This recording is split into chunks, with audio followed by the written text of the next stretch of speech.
জয় জয় শ্রী রাধে। কাল রাত্রে বাড়ি ফেরার সময় বাজারে দেখলাম খুব সুন্দর সুন্দর গাঁদা ফুল। তো তমালের বাবা আবার এখানে খানিকটা গাঁদা ফুল নিয়ে নিয়েছে, আর সত্যি ফুলগুলো দেখেই মনে হচ্ছিল যে এক্ষুনি নিয়ে সেবা দিই। আমাদের বাগানের ফুলে যেহেতু ঠাকুর সেবা হয়ে যায়, তবু যখন যেটা ভালো পাই তখন সেটা কিন্তু ঠাকুর সেবার জন্য নিয়ে চলে আসি। তো এইখানে সকালবেলায় একটা ঝামেলা থাকে যে কি বানাবো বাল্যভোগে, বুঝেই উঠতে পারি না।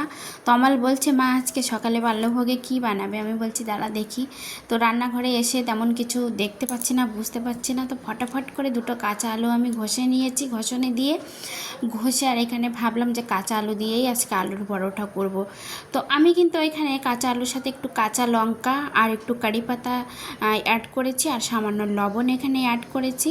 করে এখানে আটাটাকে খুব সুন্দর করে মেখে, আর গ্যাসটা কিন্তু একটু কম আঁচে রেখেই পরোটাগুলো খুব সুন্দর করে করে ভেজে নিয়েছি।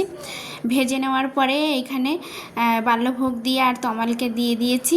তমাল বলছে, মা জানো আজকের পরোটাটা কিন্তু খুব সুন্দর স্বাদ হয়েছে। তো এইখানে আমি যে সসটা ইউজ করছি এটা কিন্তু no onion no garlic sauce.